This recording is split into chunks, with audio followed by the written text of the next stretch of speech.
ये पेड़ के नीचे कौन बैठा है? अरे ये तो कोई बहुत पहुंचे हुए तांत्रिक लगते हैं। क्यों ना मैं तांत्रिक बाबा से अपने बारे में कुछ पूछ लूं। वैसे भी आजकल मेरा कामकाज कुछ ठीक नहीं चल रहा। शायद तांत्रिक बाबा से कोई उपाय मिल जाए।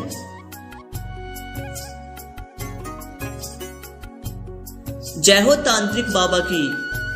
कहो बच्चा, तुम्हें क्या प्रॉब्लम होती? तांत्रिक बाबा, ये प्रॉब्लम का मतलब क्या होता है? अबे अनपढ़, प्रॉब्लम मतलब दिक्कत। तुम्हें क्या दिक्कत होती? अच्छा तांत्रिक बाबा, मैं समझ गया। तांत्रिक बाबा, मैं रोज रोज जंगल से सूखी लकड़ियां काटकर बेचता हूँ, फिर भी मेरे घर का गुजारा नहीं हो पाता। मैं बहुत परेशान रहता हूँ। अगर मुझे कोई और रोजगार मिल जाए तो मैं खुशी से अपना जीवन बिता सकता हूँ। तुम्हें खुशियां जरूर मिलेगी, लेकिन कुछ बाधाएं हैं बच्चा। तुम्हें उन्हें दूर करना होगा। कैसी बाधाएं हैं तांत्रिक बाबा? तुम्हारी खुशियां और सुख के सामने दुख के काले बादल छाए हुए हैं। अब इतना तो मुझे पता है कि तुम अनपढ़ हो और तुम्हारी ये भी समझ में नहीं आया होगा कि तुम्हारी खुशियां और सुख के सामने कैसे दुख के बादल छाए हुए हैं। तो बेटा इसे सुनो, बिल्कुल ऐसे ही छाए हुए हैं तुम्हारी दुख के बादल।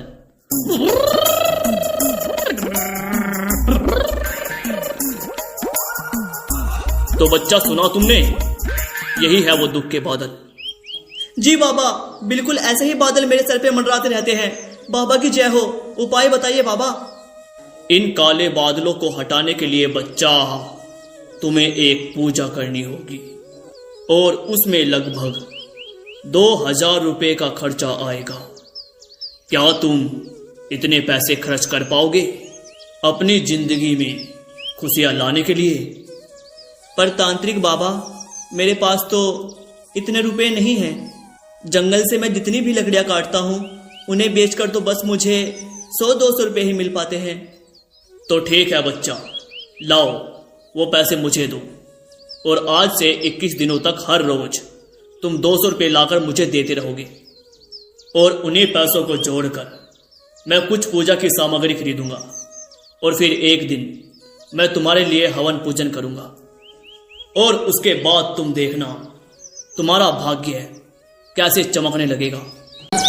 लकड़हारा ना चाहते हुए भी अब हर दिन 200 रुपए लाकर तांत्रिक को दे देता और चला जाता।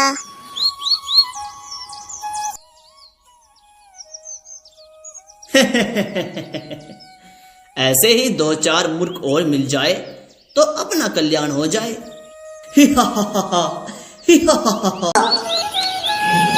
रोज की तरह एक दिन तांत्रिक उस लकड़हारे के आने का इंतजार कर रहा होता है, लेकिन लकड़हारा नहीं आता। अरे ये लकड़हारा कहाँ मर गया? आज आया क्यों नहीं? आज तो सुबह से ही कोई आया नहीं मेरे पास। ऐसा करता हूँ, आज मैं खुद ही जाकर देखता हूँ। शायद गांव में जाकर कोई मूर्ख मुझे मिल जाए जिसे मैं ठग सकूं। अब तांत्रिक गांव की ओर निकल जाता है। क्या तू सच कह रहा है क्या? जगिया उस भूतिया गुफा के अंदर चला गया था? अरे नहीं यार, तू झूठ बोल रहा है। अरे नहीं भाई, मैं झूठ नहीं बोल रहा। जब से वो उस गुफा के अंदर गया है तब से ही उसे बहुत तेज बुखार हो गया है। खाट पे पड़ा पड़ा बेचारा थर थर कांप रहा है और आज तो वो घर से बाहर भी नहीं निकला। जगिया कह रहा था कि उसने उस गुफा में कुछ भयानक देख लिया है। वो हवा में उड़ रहा था और जैसे ही उसने उसे देखा, वहां एक तेज रोशनी प्रकट हुई, जिसे देखकर वो वहां से भाग आया और घर आते ही उसे बहुत तेज बुखार हो गया।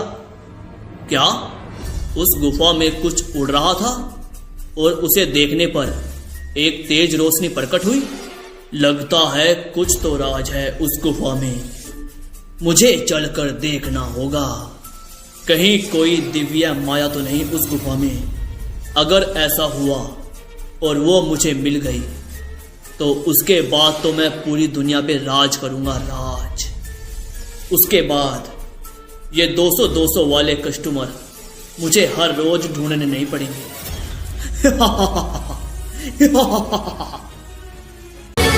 अब वह तांत्रिक उसी गुफा की ओर निकल जाता है और उस गुफा में जैसे ही वह घुसता है उसे एक तेज रोशनी दिखाई देती है। अरे ये क्या है? ये इतनी तेज रोशनी कहाँ से निकल रही है? अरे वो क्या है? मुझे उसके पास जाकर देखना होगा। तभी तांत्रिक उसके पास जाकर देखता है। अरे यह तो कोई किताब है और यह तो सदियों पुरानी किताब लग रही है। तांत्रिक उस किताब को खोलकर पढ़ने लगता है। यह किताब तो 500 साल पुरानी है। इसका मतलब इस किताब में जो भी लिखा है सब सच है। क्या वास्तव में कोई इतना शक्तिशाली बन सकता है जो पूरी दुनिया को अपने वश में कर सके और दुनिया का सबसे शक्तिशाली इंसान बन सकता है? अब वह तांत्रिक उसी गुफा में उस किताब को पढ़ने बैठ जाता है। कई दिन पढ़ने के बाद इस किताब के हिसाब से अगर मैं इस किताब में लिखे हुए मंत्रों का जाप 90 दिनों तक करता हूँ और 151 लोगों की बलि देकर मैं उस शैतान को जगा सकता हूँ जो मुझे इस दुनिया का सबसे शक्तिशाली इंसान बना देगा। हाँ, अब मुझे 90 दिनों तक इन मंत्रों का जाप करना होगा।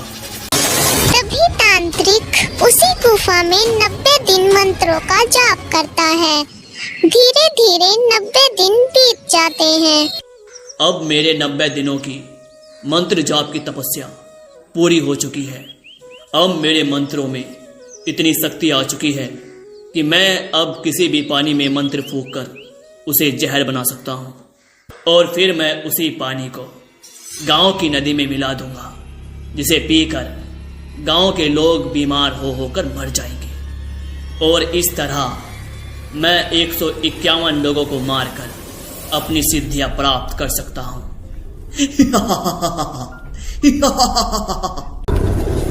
अब तांत्रिक एक बर्तन में पानी लेता है, उसमें मंत्र पढ़कर फूंक मारता है।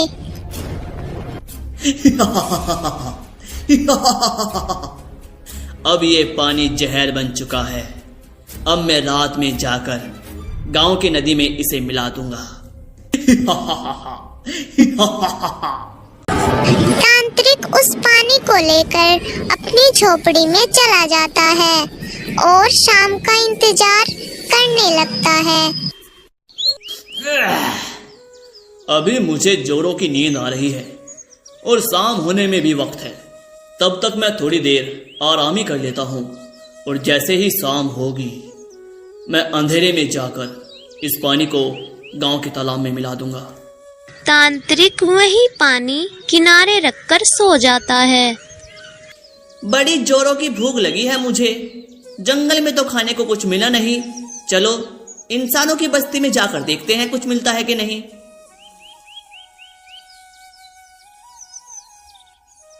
अरे वाह, जंगल के किनारे ही ये झोपड़ी किसकी है? चलो देखता हूं, शायद यहां कुछ खाने को मिल जाए।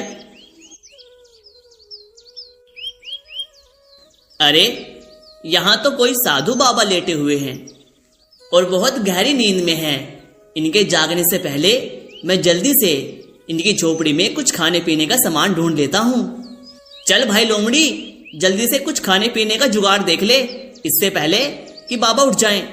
लोमड़ी इधर उधर देखती है, उसे कुछ भी खाने को नहीं मिलता। अरे ये कैसा साधु है? ये कुछ खाता पीता नहीं है क्या? कुछ भी तो नहीं मिला यहाँ पर और ऊपर से थक हो गया हूँ। अरे ये क्या? ये तो पानी रखा है। चलो खाने को तो कुछ मिला नहीं, पानी पीकर ही अपनी प्यास बुझा लेता हूँ। वैसे भी बहुत प्यास भी लगी है मुझे। तभी लोमड़ी जाकर वो पानी पीने लगता है और तुरंत ही उसका सर घूमने लगता है। अरे अरे, ये क्या हो रहा है? ये क्या हो रहा है मेरे साथ? मेरा सर क्यों घूम रहा है? मुझे चक्कर क्यों आ रहा है? अब जल्दी से यहाँ से निकल लेता हूँ, वरना अगर ये साधु जग गया तो मेरी खैर नहीं। अरे मुझसे तो चला भी नहीं जा रहा है, ये क्या हो गया है मुझे? चलो थोड़ी देर यहीं आराम कर लेता हूँ, जैसे ही सब ठीक होगा तुरंत भाग जाऊंगा यहाँ से। लगता है शाम हो गई, अब जल्दी से जाना चाहिए मुझे नदी में पानी डालने। अरे ये क्या? इसमें तो मैंने पानी रखा था, वो पानी कहाँ गायब हो गया? ऐसा कैसे हो सकता है कि पानी गायब हो जाए? अब मैं क्या करूं? अब तो मैं दोबारा मंत्र जाप भी नहीं कर सकता, क्योंकि उस किताब में साफ साफ लिखा था कि 90 दिनों की मंत्र जाप तपस्या करके सिर्फ एक बार ही उस मंत्र जाप की फूंक काम करेगी, दूसरी बार नहीं। लेकिन अब मैं क्या करूं? अगले दिन सुबह तांत्रिक देखता है कि उसकी झोपड़ी के बाहर एक लोमड़ी पड़ा हुआ है, जिसका पूरा शरीर नीला पड़ चुका है। इसका मतलब इस लोमड़ी ने वो पानी पी लिया, जिसके कारण ही इसका शरीर नीला पड़ चुका है और ये बीमार हो चुका है। दुष्ट लोमड़ी, बस तेरी वजह से मुझे एक बार फिर उस गुफा में जाकर 90 दिनों तक मंत्र जाप करना पड़ेगा, जिससे मैं अपना अधूरा काम पूरा कर सकूंगा। पर तू मर यहाँ सड़ सड़ के। अब तांत्रिक एक बार फिर से उस गुफा में जाकर मंत्र जाप करने बैठ जाता है कि तभी उस किताब से एक आवाज आती है। ठहरो, तुमने एक बार मंत्र जाप कर लिया है और जिस काम को पूरा करना चाहते थे उसमें तुम असफल रहे। लेकिन इस बार तुम जिस कार्य को पूरा करने के लिए मंत्र जाप करने जा रहे हो, अगर इस बार भी तुम उस कार्य को करने में असफल रहे तो उसका अंजाम बहुत बुरा होगा। क्या ये आवाज इस किताब से आई थी और इसने मुझे कहा कि मुझे अपना कार्य पूरा करना होगा, नहीं तो इसका अंजाम बहुत बुरा होगा। ठीक है, इस बार मैं कोई गलती नहीं होने दूंगा और इस बार मैं अपने काम को अंजाम देने में सफल जरूर होऊंगा। अब तांत्रिक फिर से मंत्र जाप शुरू कर देता है। अरे ये जंगल के किनारे झोपड़ी में कौन रहता है और इसका दरवाजा भी बंद है? चलो देखता हूँ, शायद यहाँ कुछ हाथ लग जाए। वैसे भी आजकल बस छोटी मोटी चोरियां ही कर पा रहा हूँ और उससे भी वो पुलिस वाले मेरे पीछे पड़े रहते हैं। अरे यहाँ तो कुछ भी नहीं है, यहाँ कौन रहता होगा? लगता है इस झोपड़ी में कोई नहीं रहता, तभी तो ये इतनी खाली खाली सी है। या हो सकता है यहाँ कोई रहता हो और उसे किसी जंगली जानवर ने मारकर खा लिया हो और तब से ये झोपड़ी खाली ही पड़ी हो। चलो अच्छा ही है, अब ये झोपड़ी मेरे छुपने के काम आएगी। रात में चोरियां किया करूंगा और दिन में यहाँ आराम से आराम किया करूंगा। हाँ, अब तांत्रिक को जाप करते हुए 90 दिन पूरे हो जाते हैं और वह अब फिर से एक बर्तन में पानी लेकर उसमें फूंक मारता है। अब इस पानी को मैं अपनी झोपड़ी में ले जाकर छिपा कर रख दूंगा और शाम होते ही मैं अंधेरे में जाकर इस पानी को गांव की नदी में मिला दूंगा। अब तांत्रिक अपनी झोपड़ी की ओर निकल जाता है। अरे ये कौन है? ये तो कोई तांत्रिक लगता है, लेकिन ये इस झोपड़ी में क्यों गया? अच्छा, इसका मतलब ये झोपड़ी इस तांत्रिक की है। चलो देखता हूँ चुपके से ये क्या कर रहा है। अगर कुछ माल पानी लाया होगा तो आज रात को ही मैं उसे साफ कर दूंगा। कहाँ रखूं? हाँ, मैं इस पानी को वहां ऊपर रख देता हूँ, वहां किसी की भी नजर नहीं पड़ेगी इस पर। और आज रात मेरा काम खत्म होते ही उसके बाद मैं बनूंगा इस दुनिया का सबसे शक्तिशाली इंसान। इतना कहकर तांत्रिक खुशी से गाना गाने लगता है। गजरा रे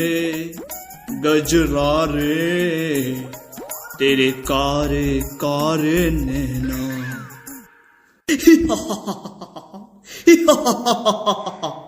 अब ये पानी यहाँ सुरक्षित है, तब तक मैं पेट पूजा के लिए कुछ फल तोड़ के ले आता हूँ। गजरा रे तेरे कारे कारे नैना। क्या डांस किया था अमिताभ बच्चन जी ने इस सॉन्ग पर, मजा ही आ गया था। अच्छा, तो वो पानी कोई चमत्कारी पानी है जिससे इंसान को शक्तियां मिलती हैं और वो शक्तिशाली बन जाता है। अगर मैं वो पानी पी लूं तो मैं दुनिया का सबसे शक्तिशाली इंसान बन जाऊंगा और फिर मैं अपनी शक्तियों की मदद से बहुत बड़ी बड़ी चोरियां करूंगा। अंबानी को लूटूंगा, उसके लोंडे को लूटूंगा और फिर मैं सैमसंग का S24 अल्ट्रा फोन खरीदूंगा और 100x जूम कर करके फोटो खींचूंगा। चलो अब उस पानी को पीते हैं, शुभ काम में देरी कैसी।